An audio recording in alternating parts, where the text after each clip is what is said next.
नमस्कार, राधे-राधे, कैसे हैं आप लोग? आज हम बात करेंगे कि इसमें हम नए क्वेश्चंस देखेंगे और ये आपकी एग्ज़ाम टारगेट सीरीज़ चल रही है, ये आपके जो एजीटीए का एग्ज़ाम आने वाला है, उसके लिए बहुत बेनिफिशियल होने वाली है, ठीक है? इसमें बहुत सारे क्वेश्चन जो हैं पिछले एग्ज़ाम में, कई एग्ज़ाम में पूछे जा चुके हैं और इसमें जो इम्पोर्टेंट क्वेश्चन है, जो आने की संभावना उनको भी रखा गया है। तो ये ज़रूर अटेंड करिए और इसके साथ-साथ जो हमारी नेम रासुंडा की एमसीक्यू सीरीज़ है, उसमें पूरी की पूरी नेम रासुंडा कवर कराई गई है। उसको भी इसके साथ-साथ अटेंड करिए क्योंकि अब इस समय जो टाइम चल रहा है, ये पूरा रिवीजन का टाइम चल रहा है, ठीक है? तो इसमें जितना से जितना ज़्यादा मॉक लगा चाहिए, जितने ज़्यादा क्वेश्चन लगा लें, उतना ही सही रहेगा आपके लिए। चलिए, बिना देरी के हम लोग चलते हैं पहले क्वेश्चन पे। पहला क्वेश्चन है हमारा, ट्रिकल सिंचाई को और भी क्या कहा जाता है? आपका एक टर्म आता है ट्रिकल।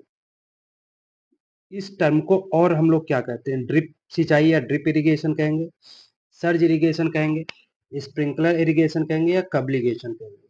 तो अगर राइट आंसर की बात करें तो इसका राइट आंसर क्या हो जाएगा? Drip irrigation. क्या हो जाएगा? ड्रिप इरिगेशन इसका राइट आंसर हो जाएगा। ड्रिप इरिगेशन होता क्या है? ड्रिप का मतलब होता है, ड्रिप में क्या होता है? बूंद, ठीक है? हिंदी में इसे कहते हैं बूंद बूंद सिंचाई या इसे टपक सिंचाई कहते हैं। क्या कहते हैं? टपक सिंचाई कहते हैं या बूंद बूंद सिंचाई कहते हैं, ठीक है? टपक सिंचाई कहेंगे या बूंद बूंद सिंचाई कहेंगे। ये जो होता है, ये पौधों की जड़ों में बूंद बूंद करके पानी दिया जाता है, सबसे इफेक्टिव मेथड माना जाता है, ठीक है? इसमें कुछ फैक्ट हैं, इनके बारे में बात कर लेते हैं। तो अगर बात करें तो 1 घंटे में 1 से 8 लीटर जो पानी है पर आवर के हिसाब से ये यूज कर सकता है, ठीक है? दूसरा अगर बात करते हैं, दूसरा फैक्ट इसमें क्या कहा जाता है, इसका जो नोजल होता है, ठीक है? तो नोजल में जो प्रेशर होता है कितना होता है? 1.5 से 2.5, कितना होता है? 1.5 से 2.5 का होता है, ठीक है? वहीं अगर बात करते हैं वाटर यूज इफिशिएंसी की, वाटर यूज इफिशिएंसी की बात करते हैं तो कितने कितने इफिशिएंसी पार्ट वाटर को यूज कर सकता है? लगभग 90%, ठीक है? 90% वाटर यूज इफिशिएंसी इसकी मानी जाती है। वहीं अगर बात करते हैं वाटर सेविंग की, कितने परसेंट वाटर सेव कर सकता है? तो सेविंग की अगर बात करते हैं तो 50 से 75% तक वाटर सेविंग इसमें हो जाती है। कितनी? 50 से 75% वाटर सेविंग होती है, ठीक है? तो ये जो सारे फैक्ट हैं ये आपको याद रखने। ड्रिप इरिगेशन शिमका ब्लास्ट ने खोजा था, शिमका ब्लास्ट ने खोजा था, ठीक है? ये भी आपको याद रखना। और ये कहाँ के थे? इजराइल के थे। ये कहाँ के थे? ये इजराइल के थे, ठीक है? तो ये भी आपको याद रखना है। तो इसका राइट आंसर क्या हो जाएगा? ड्रिप इरिगेशन इसका राइट आंसर हो जाएगा, ठीक है? वहीं अगर बात करते हैं स्प्रिंकलर की, क्योंकि स्प्रिंकलर भी इंपॉर्टेंट है, ये ऊबड़ खाबड़ जगहों पे अपनाया जाता है, ऊबड़ खाबड़ जगहों पे अपनाया जाता है। ये क्ले सॉइल के लिए अच्छा नहीं होता, बाकी सारी मृदाओं में इसे अपना सकते हैं। क्ले के लिए अच्छा नहीं होता है। इसमें जो नोजल प्रेशर होता है, एक 2.5 से 4.5 का होता है। ये 1 घंटे में ड्रिप इरिगेशन 1 से 8 लीटर यूज करता था, ये 1000 लीटर, ठीक है? 1000 लीटर को यूज करेगा 1 घंटे में पानी, ठीक है? वहीं अगर वाटर यूज इफिशियंसी की बात करें तो लगभग 70% हो जाएगा, ठीक है? वाटर जो इसका सेविंग होता है वो कितना हो जाएगा? वो हो जाएगा लगभग 25 से 50%। कितना? 25 से 50% वाटर सेविंग हो जाएगा, ठीक है? ये कुछ फैक्ट है जो आपके एग्जाम में आते हैं, उनको आप ध्यान रखिएगा, ठीक है? स्प्रिंकलर को ही हम लोग हिंदी में क्या कहते हैं? बौछारी सिंचाई। क्या कहते हैं? बौछारी सिंचाई कहते हैं, ठीक है? तो इसका राइट आंसर क्या आ जाएगा? ड्रिप इरिगेशन इसका राइट आंसर हो जाएगा। अगला क्वेश्चन है हमारा, रिमोट सेंसिंग का उपयोग किसमें करते हैं? ठीक है? रिमोट सेंसिंग का उपयोग किसमें करेंगे? प्रत्यक्ष विकिरण में, इसमें प्रत्यक्ष विकिरण में, या इसे हम लोग डायरेक्ट सोलर रेडिएशन कह देते हैं, ठीक है? डायरेक्ट सोलर रेडिएशन में या डिफ्यूज्ड सोलर रेडिएशन में। विसरित को क्या कहेंगे? डिफ्यूज्ड कह देंगे। या ग्लोबल सोलर रेडिएशन में, ग्लोबल सोलर रेडिएशन में, या रिफ्लेक्टिव, या रिफ्लेक्टेड या रिफ्लेक्टिव सोलर रेडिएशन में, ठीक है? तो हम लोग रिमोट सेंसिंग का उपयोग किस में करते हैं? तो अगर राइट आंसर की बात करें तो इसका राइट आंसर क्या हो जाएगा? इसका राइट आंसर हो जाएगा हमारा जो है रिफ्लेक्टेड सोलर रेडिएशन। इसमें रिफ्लेक्टेड सोलर रेडिएशन में इसका यूज करते हैं, ठीक है? वही अगर हम बात करते हैं डायरेक्ट, जो डायरेक्ट सोलर रेडिएशन होती है वो लगभग कितना परसेंट होती है? जो डायरेक्ट सोलर रेडिएशन होती है 42% होती है। कितना होती है? 42% होती है। डिफ्यूज्ड की बात करते हैं, ठीक है? ये कितनी होती है? 65% होती है। ग्लोबल कितनी होती है? 50%, ठीक है? पूरा रेडिएशन का अगर डायरेक्ट की बात करें तो 42%, डिफ्यूज की बात करें तो 65% और जो ग्लोबल सोलर रेडिएशन की बात करें 50% होती है, ठीक है? यहीं पे एक फैक्ट आ जाता है, ठीक है? ये एक फैक्ट हम लोग देखते हैं, जो डायरेक्ट सोलर रेडिएशन है, ठीक है? इसको मापने का यंत्र कौन सा है? पायर हेलियोमीटर, पायर हेलियोमीटर, ठीक है। पायर हेलियोमीटर से हम लोग क्या मापते हैं? डायरेक्ट सोलर रेडिएशन मापते हैं। डिफ्यूज्ड की बात करें तो shading pyranometer, shading pyranometer, pyranometer से हम लोग क्या मापते हैं? डिफ्यूज सोलर रेडिएशन मापते हैं, ठीक है। ये फैक्ट आपको याद रखने। प्रत्यक्ष कितना होगा? 42%। विसरित या इसे हम लोग डिफ्यूज सोलर रेडिएशन कह देंगे, ये कितना होगा? 65%। ग्लोबल कितना होगा? 50%, ठीक है। तो इसका राइट आंसर क्या हो जाएगा? इसका राइट आंसर परावर्तित सौर विकिरण हो जाएगा, ठीक है। अगला क्वेश्चन है हमारा, क्वेश्चन नंबर 3। एल्बिडो से क्या तात्पर्य है? एल्बिडो से आप क्या समझते हैं? पृथ्वी पर प्राप्त सौर विकिरण, जो सोलर रेडिएशन आती है वो पृथ्वी पर मिलती हैं, उसे कहते हैं। यह सौर विकिरण गुणवत्ता में परिवर्तन के बिना परावर्तित हो जाती है। मतलब सोलर रेडिएशन आई और पृथ्वी से टकराई और ऊपर की तरफ फिर चली गई, इसे कहते हैं एल्बिडो। यह सौर विकिरण जो हवा निलंबित कणों द्वारा बिखरा हुआ होता है। मतलब जो हमारा जो हमारी सोलर रेडिएशंस आती हैं, वो हवा में जो भी कण होते हैं उनमें क्या होते हैं? वितरित हो जाते हैं, उसे कहते हैं। यह वैश्विक सौर विकिरण या ग्लोबल रेडिएशन कहते हैं, ठीक है। इसको किसे हम लोग एल्बिडो कहते हैं। तो एल्बिडो का एक कॉन्सेप्ट होता है, ये हमारा सूर्य देवता है, ठीक है। ये हमारा सूर्य, इनसे जो भी किरणें आती हैं, ठीक है। मान लो ये जो किरणें आ रही, ये यहाँ पृथ्वी से टकराई और फिर ये ऊपर की तरफ परावर्तित हो गई, ठीक है। यहाँ से ये टकराई और ये ऊपर की तरफ क्या होगी? परावर्तित हो गई या रिफ्लेक्ट हो गई यहाँ से टकराने के बाद सतह से। तो इसी प्रोसेस को हम लोग क्या कहते हैं? एल्बिडो कहते हैं। क्या कहते हैं? एल्बिडो कहते हैं, ठीक है। और ये डिपेंड करता है, निर्भर करता है कि वो सतह कैसी है, वो जिस इंस्ट्रूमेंट पे टकरा रही है, या वो जो चीज जिस पे टकरा रही है वो कैसा है, ठीक है। अगर बिल्कुल जैसे इसका जो रेशियो होता है 0 से 1 तक होता है, ठीक है। सबसे ज्यादा जो रिफ्लेक्शन होता है किसका होता है? हमारी बर्फ का होता है, ठीक है, जिसे हिम बोलते हैं, ठीक है। आइस का या जिसे आइस बोलते हैं, इसका होता है, ठीक है। सबसे कम किसका होता है? सबसे कम होता है जो हमारे ब्लैक कलर वाली जितनी भी चीजें होती है, जैसे ब्लैक सॉयल हो गई, ठीक है। ये क्या होती है? ये हीट को एब्जॉर्ब कर लेती है, ये रिफ्लेक्ट नहीं करती। और हिम जैसे आइस हमारा बर्फ वगैरह क्या होता है? ये हीट को क्या करता है? रिफ्लेक्ट कर देता है, ठीक है। तो सबसे ज्यादा किसका होगा एल्बिडो पावर? सबसे ज्यादा होगा हिम का। सबसे कम किसका होगा? ब्लैक का, क्योंकि ये ज्यादा से ज्यादा रिफ्लेक्ट नहीं करती, ठीक है। तो अगर बात करें इसका राइट आंसर, इसका राइट आंसर होगा सौर विकिरण गुणवत्ता में परिवर्तन के बिना परावर्तित। मतलब सौर किरण हमारी आई, यहाँ से टकराई और बिना किस ज्यादा परिवर्तन किए ऊपर की तरफ लौट गई, इसी को हम लोग कहते हैं सौर विकिरण, एल्बिडो, या इसी को हम लोग कहते हैं रिफ्लेक्शन, ठीक है। इसका राइट आंसर क्या हो जाएगा? 20 का राइट आंसर हो जाएगा। अगला क्वेश्चन हमारा, कृत्रिम वर्षा बनाने में निम्न किस सामग्री का उपयोग किया जाता है? कृत्रिम वर्षा मतलब जो आर्टिफिशियल रेन होती है, ठीक है। आर्टिफिशियल रेन को बनाने में कौन सा हम लोग इंस्ट्रूमेंट यूज करते हैं, ठीक है। सूखी बर्फ जिसे हम ड्राई आइस बोलते हैं, इसे यूज करते हैं। या सिल्वर आयोडाइड होता है, सिल्वर आयोडाइड होता है, इसका यूज करते हैं। या सामान्य नल जिसे सोडियम क्लोराइड बोलते हैं, इसका यूज करते हैं। या इन सभी का यूज करते हैं। तो अगर हम कृत्रिम वर्षा कराते हैं, आर्टिफिशियल रेन कराते हैं, तो इसमें हम लोग सभी का यूज करते हैं। किसका यूज करते हैं? सभी का। लेकिन ये दो टाइप से होती है। एक होती कोल्ड सीडेड, कोल्ड सीडेड मतलब जो ठंडी आर्टिफिशियल रेन होती है उसे कोल्ड सीडेड कहेंगे। एक होती है वार्म, वार्म सीडेड, ठीक है, वार्म सीडेड। तो अगर वार्म सीडेड की बात करते हैं तो इसमें हम यूज करते हैं सोडियम क्लोराइड का। किसका यूज करेंगे? सोडियम क्लोराइड का। वहीं अगर कोल्ड सीडेड की बात करते हैं, ठीक है, तो इसमें हम किसका यूज करेंगे? ड्राई आइस का, मतलब जो सूखी बर्फ होती है उसका यूज करेंगे। और साथ ही साथ सिल्वर आयोडाइड का यूज करेंगे, सिल्वर आयोडाइड का यूज करेंगे। किसमें? जो हम कोल्ड सीडिंग कराते हैं आर्टिफिशियल रेन में, ठीक है। तो इसका राइट आंसर क्या हो जाएगा? ये सभी इसका राइट आंसर हो जाएगा। ये दोनों किस में होंगे? ये कोल्ड सीडेड में होंगे, ठीक है, कोल्ड सीडेड में होंगे। और ये जो सामान्य नमक हो गया किस में होगा? NaCl सोडियम क्लोराइड, ये किस में होगा? वार्म सीडेड में। किसमें होगा? वार्म सीडेड में, ठीक है। अगर वहीं अब बात करते हैं आर्टिफिशियल का रेन का कॉन्सेप्ट किसने दिया था? ये दिया था विसेंट ने। विसेंट ने दिया था कब? 1946 में दिया था। कब दिया था? 1946 में। और भारत में पहली बार ये कहाँ यूज किया? फर्स्ट टाइम महाराष्ट्र में यूज किया गया, ठीक है। सब फर्स्ट टाइम कहाँ यूज की गई आर्टिफिशियल रेन? महाराष्ट्र में, ठीक है। इसकी खोज किसने की थी? विसेंट ने। कब? 1946 में। लेकिन इसका यूज सबसे पहले कहाँ किया गया? महाराष्ट्र में यूज किया गया, ठीक है। अगला क्वेश्चन है हमारा, क्वेश्चन नंबर 5। बीज ड्रिल का कार्य क्या होता है? नाली बनाना, बीज गिराना, बीज को नाली में ढकना या उपरोक्त सभी।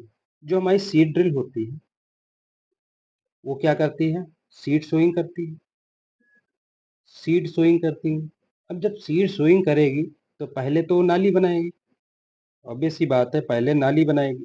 नाली में फिर क्या करेगी? गड्ढा बनाएगी। उसके बाद क्या करेगी? उसमें सीड डालेगी। ठीक है।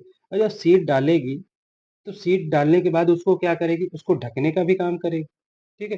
तो तीनों काम कौन करता है? सीड ड्रिल करती है। तो इसीलिए इसका आंसर क्या हो जाएगा? उपरोक्त सभी इसका आंसर हो जाएगा। ठीक है। मतलब नाली भी बनाती, गड्ढा भी बनाती, उसमें सीड भी डालती है, और सीड को कवर करने का भी काम कौन करता है? सीड ड्रिल करती है। ठीक है। नेक्स्ट हम बात करेंगे क्वेश्चन नंबर 6। किन्नु मूलतः एक क्या है? किन्नु जो है ये एक वेराइटी है। अब किसकी वैरायटी? किन्नो की वैरायटी है, टैंगोर की वैरायटी है, मैंडारिन की वैरायटी, सिट्रेंस की वैरायटी। तो किन्नो जो है मैंडारिन की वैरायटी। किसकी वैरायटी? मैंडारिन की वैरायटी। ठीक है। ये क्या है? एक सिट्रस फ्रूट है। मैंडारिन क्या है? सिट्रस फ्रूट है। ठीक है। किन्नो जो है ये क्रॉस से बनी हुई है। किससे? King into willow leaf. King into willow leaf के क्रॉस से मिलके बनी हुई है। ठीक है। ये क्रॉस से मिलके बनी हुई, इसे किसने बनाया था? एच बी फ्रॉस्ट ने। किसने बनाया था? एच बी फ्रॉस्ट ने इसे बनाया था। किसने बनाया था? एच बी फ्रॉस्ट ने इसे बनाया था। ठीक है। तो ये दो जो इसमें फैक्ट है इसको याद रखना है। किन्नो किसकी वैरायटी? मैंडारिन की वैरायटी। अगर किन्नो किस मैंडारिन ना देके प्रॉपर पूछ लेता फैमिली, कौन से फैमिली की, तो आप सिट्रस फैमिली की लगा सकते हैं। ठीक है। वहीं अगर बात करते हैं कि किससे मिलके बनी हुई है, ये बनी हुई किंग इन विलो लीफ से मिलके बनी हुई है। किसने बनाया था? एच बी फ्रॉस्ट ने बनाया था। ठीक है। अगला क्वेश्चन हमारा क्वेश्चन नंबर 7। निम्नलिखित में कौन सी पपीते की गाइनोडाइसिस वेराइटी? पपीते की गाइनोडाइसिस वेराइटी कौन सी? रांची, पूसा बौना, या जिसे पूसा ड्वार्फ बोलते हैं। ठीक है। पूसा जायंट हो जाएगा, पूसा मेजेस्टी हो जाएगा। पूसा बौना, Pusa dwarf, Pusa giant, Pusa majesty. ठीक है। तो अगर गाइनोडाइसिस वेराइटी की बात करते हैं, क्या हो जाएगा? पूसा मेजेस्टी हो जाएगा। क्या हो जाएगा? गाइनोडाइसिस वेराइटी कौन सी हो जाएगी? पूसा मेजेस्टी हो जाएगी। ठीक है। पूसा मेजेस्टी के साथ साथ और भी वेराइटीज होती हैं, जैसे सनराइज सोलो होता है। सनराइज सोलो होता है। CO3 होता है। ठीक है। ताइवान होता है। सनराइज सोलो हो जाएगा, CO3 हो जाएगा, ताइवान हो जाएगा। ठीक है। ये सारी की सारी वैरायटी किसकी होती हैं? ये गाइनोडाइसिस वैरायटी होती है। गाइनोडाइसिस वैरायटी की अगर बात करते हैं, ठीक है, और इसके साथ साथ डाइसिस वैरायटी भी होती है। डाइसिस वैरायटी भी होती है। डाइसिस वैरायटी में एक वैरायटी आती है CO5। ये पैक्टिन के लिए सबसे अच्छी मानी जाती है। ठीक है। पपीते से हमें क्या मिलता है? पैक्टिन। जो उसका सफेद सफेद पपीते का दूध निकलता है, ठीक है, उसे हम लोग क्या कहते हैं? पैक्टिन कहते हैं। उससे हम लोग क्या निकालते हैं? पैक्टिन। तो सबसे अच्छी वैरायटी जो पैक्टिन के लिए मानी जाती है कौन सी है? CO5 सबसे अच्छी वैरायटी मानी जाती है पैक्टिन के लिए। ठीक है। अगला क्वेश्चन हमारा क्वेश्चन नंबर 8। जेली बनाने के लिए एक आदर्श फल में भरपूर मात्रा में विटामिन होना चाहिए। ठीक है। मतलब जब हम जेली बनाते हैं, ठीक है, तो उसमें भरपूर मात्रा में जो विटामिन होना चाहिए उसमें क्या क्या होना चाहिए? पैक्टिन और चीनी होनी चाहिए, प्रोटीन और एसिड होना चाहिए, शुगर और एसिड होना चाहिए, या पैक्टिन और एसिड होना चाहिए। ठीक है। पैक्टिन एसिड होना चाहिए, या एसिड प्रोटीन होनी चाहिए, या शुगर एसिड होना चाहिए, या पैक्टिन शुगर होना चाहिए। ठीक है। तो इसका राइट आंसर की बात करेंगे। इसका राइट आंसर हो जाएगा पैक्टिन और एसिड होना चाहिए। इतना क्या होना चाहिए? सबसे अच्छा जेली बनाने के लिए उसमें क्या होना है? पैक्टिन और शुगर। तो अगर जेली की बात करते हैं, ठीक है, अगर हम जेली की बात करते हैं, ठीक है, तो इसमें अगर पैक्टिन की मात्रा की बात करेंगे तो कितना होना चाहिए? पैक्टिन की मात्रा 0.5 से 1% होनी चाहिए। ठीक है। वहीं अगर शुगर की हम बात करते हैं इसी में, तो 65 से 70% इसमें शुगर होना चाहिए। ठीक। वहीं अगर हम एसिड की बात करते हैं तो एसिड कितना होना चाहिए? 1% इसमें एसिड होना चाहिए। कितना? 1% इसमें एसिड होना चाहिए। ठीक है।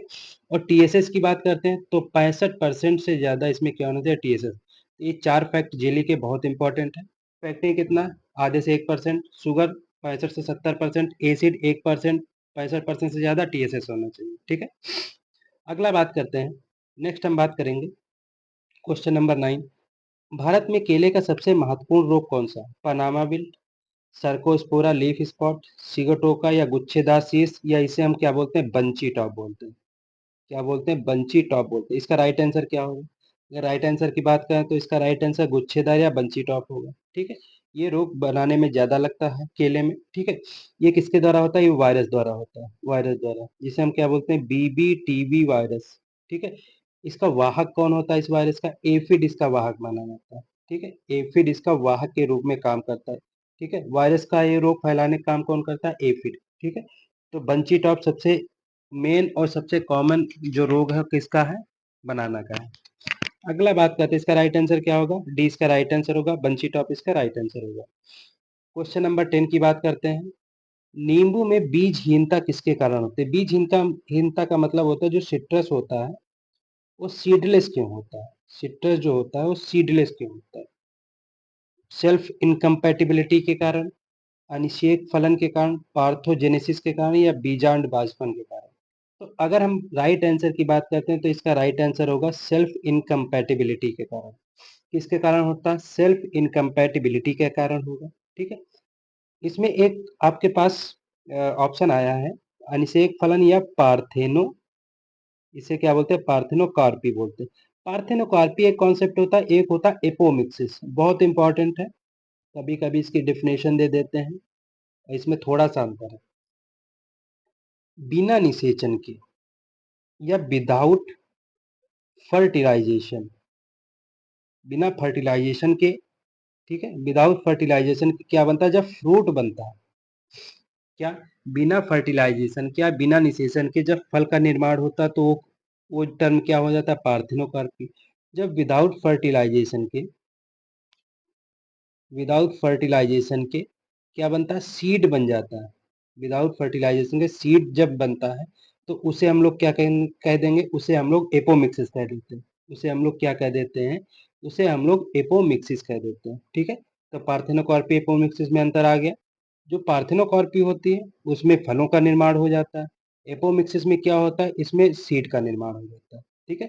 तो इसका राइट आंसर क्या होगा? सेल्फ इनकम्पैटिबिलिटी इसका राइट आंसर होगा, ठीक है। अगला बात करते हैं, जो गोभी होता है के पत्तों में स्वाद जो किस कोलाइट के कारण होता है? ठीक है, हम लोग गोभी देखते हैं, ठीक है। हम लोग कोल क्रॉप्स, गोभी किस में आती है? कोल क्रॉप्स में आती है, इन्हें क्या कहते हैं? कोल क्रॉप्स कहते हैं, ठीक है। तो जो हमारा कैबेज होता है, ठीक है, कैबेज होता है, उसमें उसकी पत्तियों में जो स्वाद होता है वो किस कारण होता है? कुकुरबिटेसिन के कारण होता है, सिनिग्रिन के कारण होता है, ओलियोरेजिन के कारण होता है, या इरुसिक एसिड के कारण होता है। तो अगर राइट आंसर की बात करते हैं, इसका राइट आंसर क्या हो जाएगा? इसका राइट आंसर हो जाएगा सिनिग्रिन के कारण। किसके कारण होता है? सिनिग्रिन के कारण होता है, ठीक है। कुकुरबिटेसिन की बात करते हैं तो जो खीरे में कड़वाहट होती है, खीरे में जो कड़वापन आ जाता है, कड़वाहट होती है, किस कारण होती है? कुकुरबिटेसिन के कारण होती है, ठीक है। या खीरों को क्या इंग्लिश में क्या बोलते हैं? कुकुम्बर बोलते हैं। क्या बोलते हैं? कुकुम्बर में जो पंजेंसी होती है, किस कारण होती है? कुकुरबिटेसिन के। ओलियोरेजिन क्या होता है? जो पंजेंसी, पंजेंसी इन पेपर, ठीक है, पेपर में जो पंजेंसी होती है उसे हम लोग क्या कहते हैं? ओलियोरेजिन कहते हैं, ठीक है। सिनिग्रिन क्या होता है? गोभी के पत्तियों का जो स्वाद होता है किसके कारण होता है? सिनिग्रिन के कारण होता है। साथ ही साथ एक होता है आपका सोलैनिन। सोलैनिन क्या होता है? जब जो हमारा पोटैटो या आलू होता है वो हरा रह जाता है, कभी कभी देखा होगा पोटैटो का या हमारा आलू जो होता है क्या होता है? हरा रह जाता है। वो किस कारण होता है? वो सोलैनिन के कारण होता है। क्यों? क्योंकि जब सूर्य की किरणें या सूर्य का प्रकाश हमारी पृथ्वी पर आता है तो कभी कभी जो आलू की फसल होती है उसमें जो आलू होते हैं ना, तो आलू वो खुले रह जाते हैं और वो डायरेक्ट सोलर जो सनलाइट होती है उसके डायरेक्ट चपेट में आ जाती है, जिसके कारण उसमें क्या सुलेनिन नामक पिगमेंट पिगमेंट हो जाता है, जिससे कि जो आलू होता है वो क्या होता है? हरा हो जाता है, ठीक है। तो इसका राइट आंसर इस क्वेश्चन का क्या होगा? सिनिग्रिन इसका राइट आंसर होगा। अगला क्वेश्चन है, क्वेश्चन नंबर, गेंदे के लिए जो इष्टतम बीज दर है, गेंदे को क्या कहते हैं? मैरीगोल्ड कहते हैं। क्या कहते हैं? मैरीगोल्ड कहते हैं, ठीक है। तो मैरीगोल्ड जो है उस जब हम लगाते हैं तो उसके लिए हम लोग जो सीड रेट है कितनी रखते हैं? 0.5 किलोग्राम प्रति हेक्टेयर, 1.5 किलोग्राम प्रति हेक्टेयर, 2.5 किलोग्राम प्रति हेक्टेयर, 3.5 किलोग्राम प्रति हेक्टेयर। तो अगर राइट आंसर की बात करें तो 1.5 किलोग्राम प्रति हेक्टेयर हम लोग क्या करते हैं? गेंदे की बीज दर रखते हैं, ठीक है। गेंदा जो है दो टाइप का हम लोग लगाते हैं, एक होता है अफ्रीकन गेंदा, एक होता है हमारा फ्रेंच, ठीक है। गेंदा दो टाइप का हम लोग लगाते हैं, एक तो हमारा होता है अफ्रीकन एक हमारा होता है फ्रेंच। ठीक है, तो अफ्रीकन का जो साइंटिफिक नेम होता है टारगेट्स इरेक्टा, क्या होता है, टारगेट्स इरेक्टा होता है। ठीक है, वहीं अगर फ्रेंच हम सॉरी मेरीगोल्ड की बात करते हैं, ठीक है, तो इसका होता है टारगेट्स पटूरा, क्या होता है, टारगेट्स पटूरा इसका साइंटिफिक नेम होता है। ठीक है, सीड रेट कितनी देते हैं, 1.5 किलोग्राम सीड रेट इसकी देते हैं। ठीक है, तो दो ये फैक्ट हैं, इसको याद रखने के लिए, ये बहुत इंपॉर्टेंट है आपके लिए। अगला क्वेश्चन हमारा, क्वेश्चन नंबर 13, निम्नलिखित में से एथिलीन अवशोषक कौन है? आपके पास ऑप्शन है KMnO4, KCl, K2SO4, CaNO2। ठीक है, तो अगर राइट आंसर की बात करें तो इसका राइट आंसर होगा KMnO4। ये एथिलीन को अवशोषित करने का काम करता है। ठीक है, KCl की बात करते हैं, पोटेशियम क्लोराइड की अगर बात करते हैं, ठीक है, अगर पोटेशियम क्लोराइड की बात करते हैं तो आप इसे जानते होंगे, MOP भी कहते हैं, म्यूरेट ऑफ पोटाश भी कहते हैं। ठीक है, फर्टिलाइजर की बात करते हैं, इसमें 60% पोटाश होता है।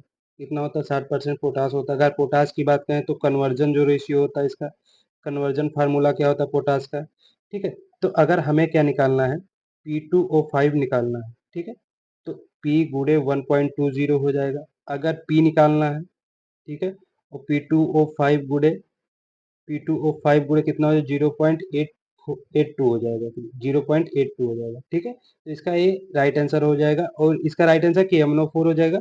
KCl के बारे में कुछ फैक्ट है जो मैंने आपको बता दी। अगला क्वेश्चन है हमारा, क्वेश्चन नंबर 14, निम्नलिखित में से कौन सा युग्म सुमेलित नहीं है इसमें? ठीक है, नहीं जोड़ लीजिएगा जहाँ पे मैंने डैश लगाया है। ठीक है, इसमें मिस प्रिंट हो गई है। कौन सा ऐसा युग्म है जो सुमेलित नहीं है? पूसा सावनी किसकी किस्म है? भिंडी की, सही है। पूसा बरसाती किसी किसकी किस्म है? लोबिया की, ये भी सही है। भिंडी को ओकरा बोलते हैं, लोबिया को काउपी बोलते हैं। पूसा केत की किसकी किस्म है? कलीफ्लावर, फूल गोभी बोलते हैं इसे, ये भी सही है। पूसा किरण टमाटर की, ये आपका राइट आंसर हो जाएगा। ठीक है, पूसा किरण जो है टमाटर की किस्म नहीं है। ठीक है, तो इसका राइट आंसर क्या हो जाएगा, पूसा किरण इसका राइट आंसर हो जाएगा। अगला क्वेश्चन हमारा, क्वेश्चन नंबर 15, किसके छिड़काव से आम की विकृत को कम किया जा सकता है? ठीक है, मतलब कौन सा ऐसा जो आपके पास ऑप्शन दिए हुए हैं इसका स्प्रे करेंगे जिसमें मैंगो मालफॉर्मेशन की कमी हो जाएगी। आपके पास ऑप्शन है, GA gibberellic acid, IBA indole butyric acid, NAA naphthalene acetic acid, या ABA एब्सिसिक एसिड, या ABA। ठीक है, तो अगर मैंगो मालफॉर्मेशन की बात करते हैं तो इसमें हम नेफ्थलीन एसिटिक एसिड का छिड़काव करेंगे, जिसके द्वारा मैंगो मालफॉर्मेशन की विकृत को या डिसऑर्डर को रोका जा सकता है। ये क्या होता है, ये एक सिंथेटिक हार्मोन होता है, सिंथेटिक ऑक्सिन हार्मोन होता है। क्या होता है, ऑक्सिन हार्मोन होता है, सिंथेटिक ऑक्सिन हार्मोन होता है। ठीक है, IBA भी क्या होता है, सिंथेटिक ऑक्सिन हार्मोन होता है। ठीक है, ये क्या करता है, IBA, और ये रूट फॉर्मेशन के रूप में काम करते हैं। किसके रूप में काम करते हैं, रूट फॉर्मेशन के रूप में काम करते हैं। कौन, IBA और नेफ्थलीन एसिटिक एसिड। ठीक है, वही अगर बात करते हैं GA3, ये डोरमेंसी ब्रेकर होता है। GA3 क्या होता है, डोरमेंसी ब्रेकर होता है। ठीक है, ABA क्या होता है, ये सेल, ये जो है एब्सिशन बढ़ाता है, एब्सिशन बढ़ाता है। इसको हम लोग क्या बोलते हैं, एंटी जिब्रेलिन बोलते हैं। इसी को हम लोग क्या बोल देंगे, एंटी जिब्रेलिन हार्मोन भी बोल देंगे। ठीक है, अगर हम बात करते हैं किसी में, अगर ABA को वो बोल देते हैं, ये ग्रोथ इनहिबिटर होता है, ग्रोथ इनहिबिटर होता है। और ये तीनों क्या होते हैं, ग्रोथ प्रमोटर होते हैं। क्या होते हैं, ग्रोथ प्रमोटर होते हैं। क्या होते हैं, ग्रोथ प्रमोटर होते हैं। ठीक है, तो ये जो सारी जानकारी है आपको इस क्वेश्चन में मिल गई है। इसका राइट आंसर की बात करें तो इसका right answer NAA naphthalene acetic acid हो जाएगा। ठीक है, अगले पे, जैसे ये हार्मोन है आपके, इनके बारे में अगर बात करें, ऑक्सिन जो होता है ये क्या करता है, ये फ्रूट और ये ऑक्सिन सिंथेसिस करता है। ठीक है, मेजर फंक्शन क्या होता है, ये स्टेम इलोंगेशन करता है, स्टेम को बढ़ाने का काम करता है।